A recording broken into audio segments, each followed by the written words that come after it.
Don Rickles was not merely a comedian. He was a stage killer whose elegant craft of the roast caused Hollywood to shudder and chuckle.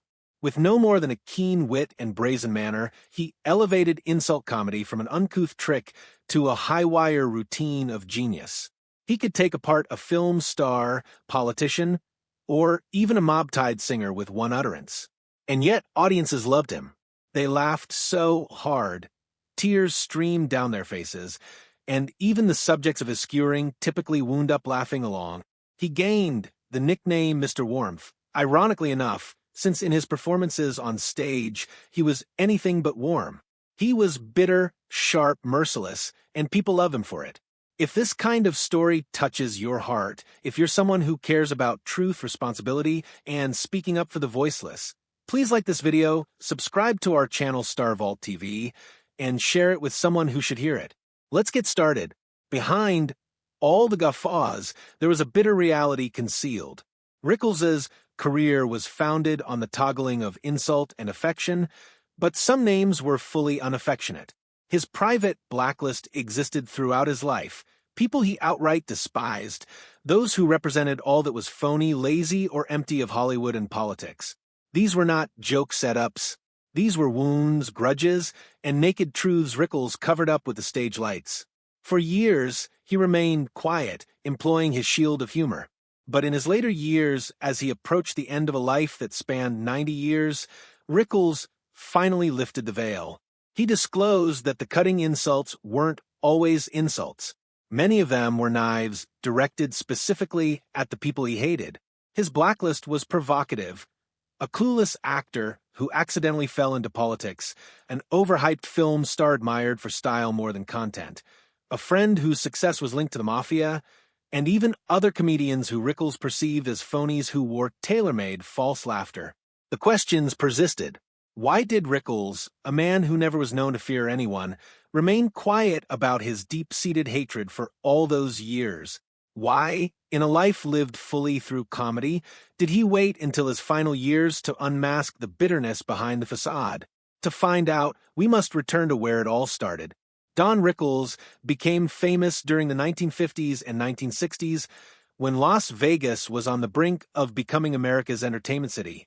The casinos shone bright, the Strip was controlled by the mob, and the Rat Pack defined glamour and decadence. Rickles honed his style there. He was not a jokester in the classical sense. He did not use humorous anecdotes or witty one-liners on mundane topics. Instead, he gazed out at the crowd, selected somebody big or somebody famous, and went for the jugular. With his in-your-face insult comedy, Rickles soon became one of the nation's best-known comedians. No one was safe on stage. Race, looks, personality traits, profession, Rickles cut them all down with cutting, pungent words. His victims laughed, sometimes anxiously, because Rickles' viciousness was somehow elegant. He wasn't mean-spirited for the sake of being mean-spirited. He was larger than life, absurd, and theatrical. Cruelty was a performance, a mask that somehow included everyone in the room as part of the joke. His frequent visits to The Tonight Show with Johnny Carson made him a household name. Carson loved him because Rickles brought danger to late-night TV. He may heckle the host, ridicule the band leader, or tear apart whichever star was beside him. Anything could happen.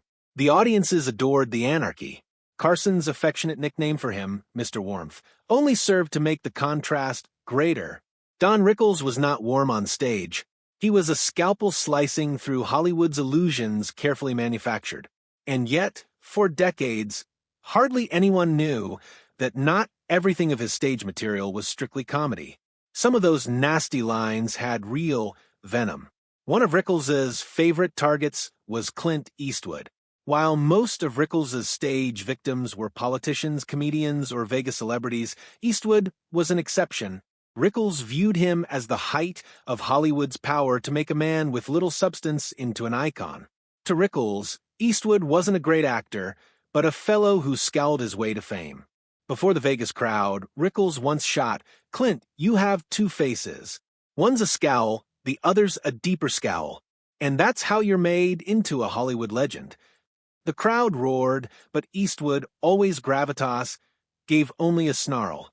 To Rickles, that detachment only illustrated the point.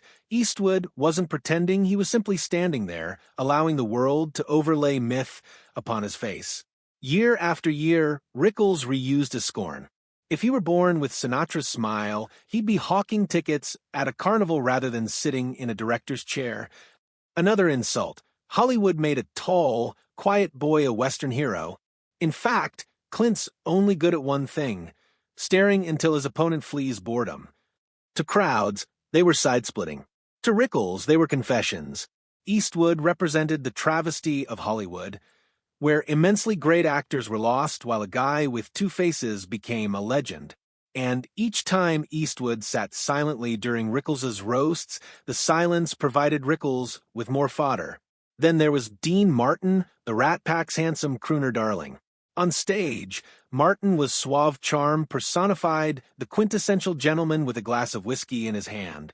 Women fawned over him, men envied him, and Vegas crowned him as one of its shining stars. But Rickles was not fooled. To Rickles, Martin was a phony, a man who rode good looks, charisma, and liquor rather than sweating hard over his work. He frequently referred to Martin as Vegas's high-class drunk, ridiculing his stage image. "Dean, you don't sing, you just yawn with a melody," Rickles once taunted. Another time he cracked, "You made it by drinking more than you sang. If Vegas ever runs out of whiskey, your career is over." The Rat Pack loved Martin, but Rickles seethed at how effortlessly Martin was adored. Rickles had spent years working his way up from comedy clubs, honing his act to razor-sharp precision. Martin, by his own perception, simply smiled, raised a glass, and let the crowd project talent where none existed. Under the jokes, Rickles's resentment was genuine. Dean Martin symbolized what Rickles disliked most: shallowness canonized as greatness. Arguably, Rickles's most contentious blacklist entry was Ronald Reagan. Reagan, a mediocre Hollywood actor prior to politics, most often played second-string roles. Rickles regarded him as the quintessential case of merit being rewarded. "Ronnie, you were so awful in the pictures that Hollywood pushed you into politics," Rickles once joked. When Reagan was elected governor and eventually president, Rickles did not ease up. On national TV, he ridiculed, "Mr. President, I still recall you from those terrible movies. It's a miracle America elected a character actor to head the world." He needled again, "Even Lassie had more forgettable roles than you." Reagan habitually laughed, but behind the scenes, he conceded Rickles went too far. The reality was that Rickles disliked Reagan as a representative of how Hollywood and America could make bland and talentless people icons. To Rickles, Reagan was evidence that life was not fair. A failed actor became the most powerful man on the planet. Appearances aside, Don Rickles and Frank Sinatra were best friends. Sinatra brought Rickles to the proper spheres of Vegas, guaranteeing him a career outside of dingy comedy clubs. Sinatra brought Rickles to upper-tier restaurants, treated him like family, and stood up for him even when the jokes struck too close. But Rickles never let Sinatra off easy. "Frank, without the mafia, you'd just be a second-rate lounge singer," he once declared on stage, leaving the room silent in shock. Everyone knew Sinatra's ties to the mob, and no one dared mention them, except Rickles. Sinatra, to everyone's surprise, laughed and clapped, making Rickles the only man alive who could mock him so directly and walk away unscathed. But beneath the wit, Rickles was torn. He envied Sinatra's raw talent, but loathed the fact that his empire rested as much on mob ties as on his sound. To Rickles, Sinatra represented success sullied by power and corruption. If any comedian Rickles publicly reviled, it was Bob Hope. To America, Hope was a cherished comic legend, renowned for his clean, safe humor and his USO shows. But to Rickles, Hope stood in direct opposition to real comedy. "Bob Hope is so funny I fall asleep before he even steps on stage," Rickles once quipped. He criticized Hope as being too safe, too sweet, too phony. "Bob, you never hurt anyone's feelings. But then again, you never make anyone laugh out loud either." What Rickles despised most was the way Hope commodified comedy as a bland, artificial product too cautious to offend anyone and gratify all. Bob Hope is the Disneyland of comedy, Rickles mocked. It's clean and pretty, but it has no truth. To Rickles, Hope symbolized all that was wrong with American comedy: inauthenticity, complacency, and refusal to take any risk. While Carson was the catalyst for Rickles' career, bringing him on again and again to The Tonight Show, Rickles secretly hated him. Carson was the king of late night, but Rickles regarded him as just a smooth host who existed by the teleprompter.